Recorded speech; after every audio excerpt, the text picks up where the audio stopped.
First and foremost, thanks everybody for subscribing.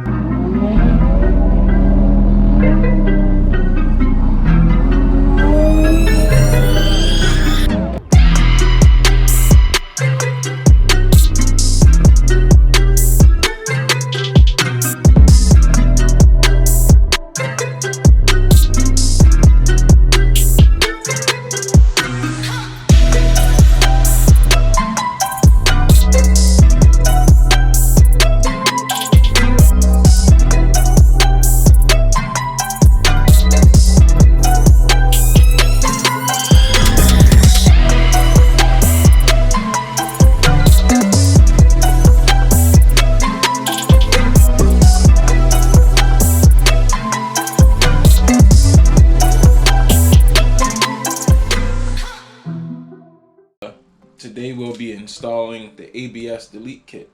The reason why I went with the ABS delete kit, which you probably already know, just to clean up the look of the engine bay and got rid of that huge ABS module octopus. I already took it out the car already, so this is pretty much a quick install, just a quick rundown of how it's actually done on the SC300. The SC300, SC400, and the Supra are pretty much just different. You got to see what actual application works for yours. And when I say application, on the SC300, I would honestly say on most SC300s, it's just the one brake line that goes to the rear and it splits off underneath the car. On a lot of SC400s and the Supras, it's two actual individual brake hoses that go to the back calipers that actually split in the engine bay. My advice is just get out there, get a good look at yours, and make sure that's absolutely what you need before you go order this kit. The kit I actually got is from Suspicious Garage. It practically comes with everything you really need. Looks pretty straightforward. This is my first time ever doing it. I am going to use Teflon tape on the ends of my fittings just to prevent it from leaking. I might be able to just go without it, but extra added insurance. So I'm gonna find my Teflon tape. You can get out here to the SC300 and get these things installed. I don't really think it should take too long at all. One thing you gotta really remember is this is actually for the back, this is actually for the front. So with the back, well, on the SC300, like I was saying, is pretty much the fittings here for it. So you just think this is the right one. I hope it's the right one. See. And yes, it goes very, very close to the suspension. Yep. And I put my tight on all the threads. Like I said, just for insurance, because I don't want this thing leaking on me.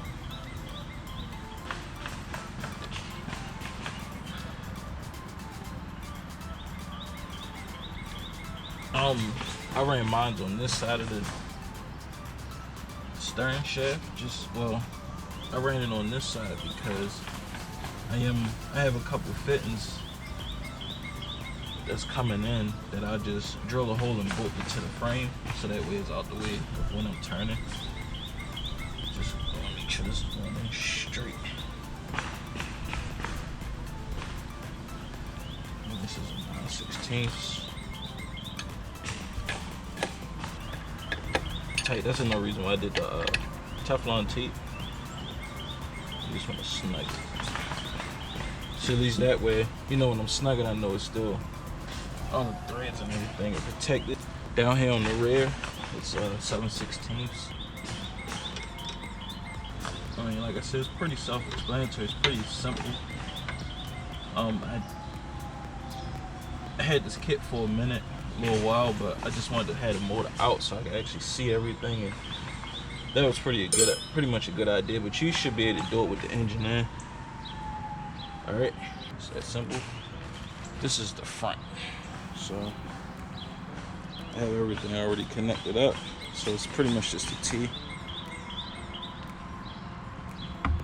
Just a T. Banjo bolt goes to the top.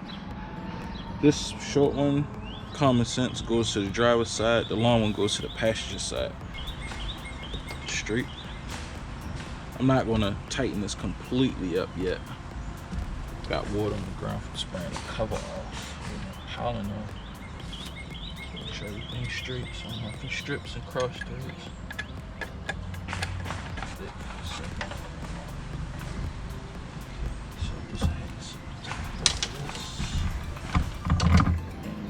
Boom.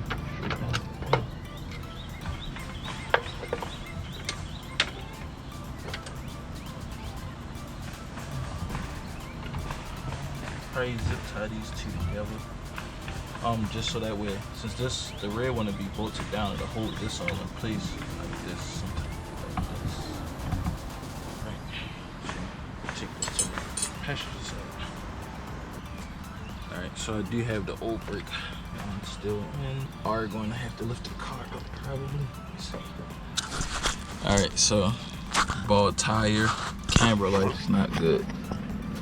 Alright, so this one, I gotta put Teflon tape on here, but pretty, just twist in. It'll just twist into there. I will pull the rest of this little slack up into the engine bay. I rather had the slack in the engine bay where I could hide it instead of down here by this tire.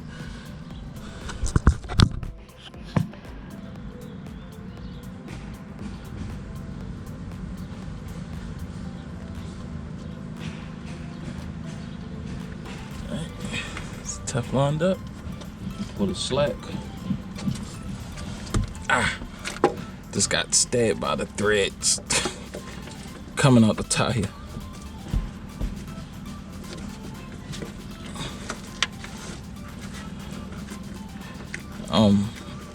You might not need the Teflon on the threads, but I would recommend you use it just cause it's like you don't want this thing to leak after you already touched it once, so I would recommend it.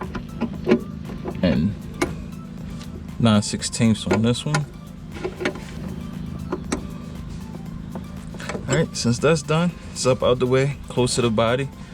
No way the tire's hitting that. We could go to the other side.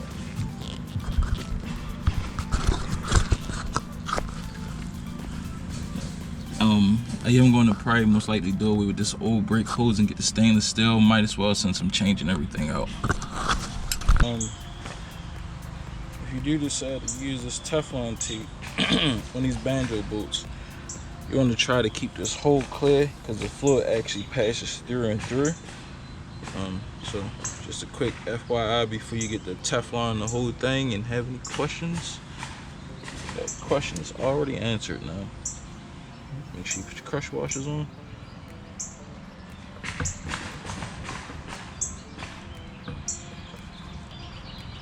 And when you pitting this board, you want to make sure you hold this hose straight so that way you won't. It'll limit the risk of you actually cross-threading your stuff. Alright, so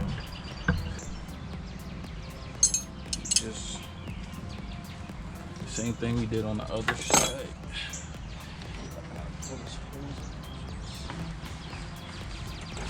No idea what size this is.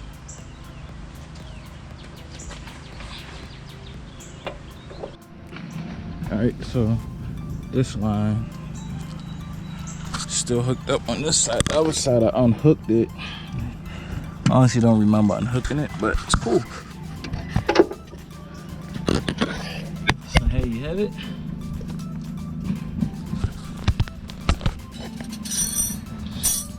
This actually is 10mm. All that old crust. All that old crust. And we're about to get a leak. It's all good. Actually, I'm gonna pull it out this way. Pinned it up.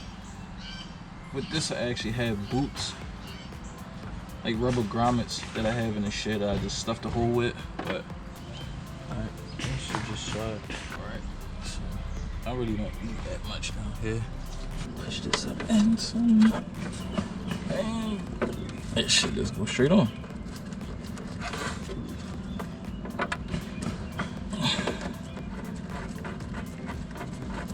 At a time. Real simple job, man. Real simple. It's probably by far the easiest thing I ever did on this car besides brake pads. But this is probably easier. I don't know. You just tighten on this. Alright guys. So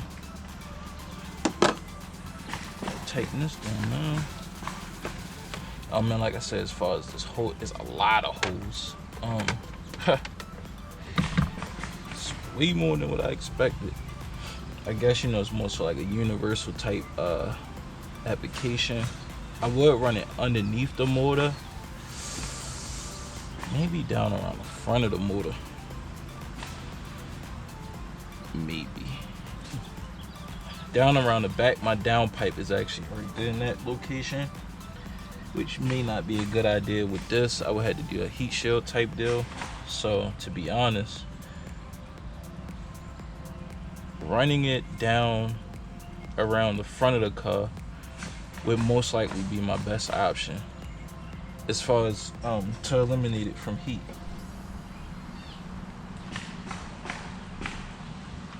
So let's just kind of test run it. I would say this would most likely be ideal. So the actual oil pan would sit here. Nothing really sits here at all. So honestly, I could run it right across the rack and up to the side. Alright, so we got it all bolted up. I got everything how I want it situated. I would have this coming here when the fittings. Actually, probably would use this actual existing bolt, bolt it here, have it drop straight down, bolt it here, have it drop straight down. I may have to zip tie it here. I would try to use this actually existing hole if I can, and use one of these existing holes. That's another reason why I had these left open. And we should be good. And just connect it, and going down and connect it in the back. So we can get these clamps installed and go from there. Alright guys, so these are the actual hold downs I'm going to use on the lines. It's really neat because as you can already see, you stick a bolt through and clamp it up. You stick it to the firewall of the car. And it's this rubber.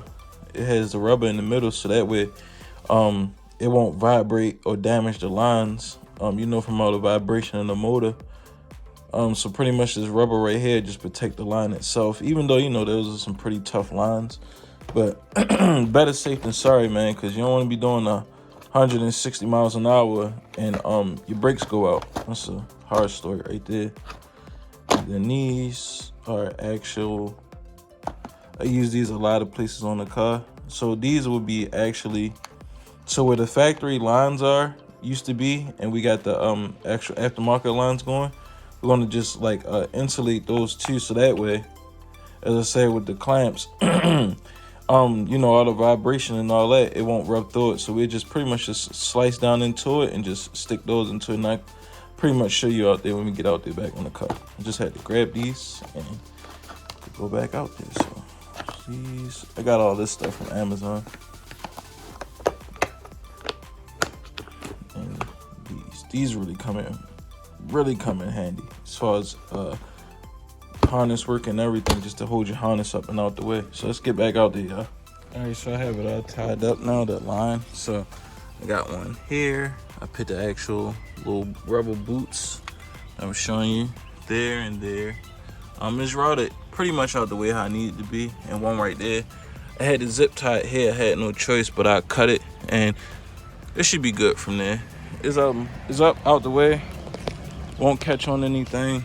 Probably gotta pull that up some, just a little bit more, and tighten it down again. But as you can see, it's in. So now we just gotta bleed the brakes, but probably won't bleed those until I put the mold in. That's should be pretty much done with it. Everything's tight. So give you guys a look, see here. I really don't like this loop, but I mean, it's pretty much the best I could do. I might change that around, but I mean, it's up out the way how it needs to be. Yeah, I definitely gonna loosen this up and just twist this, and we should be good to go.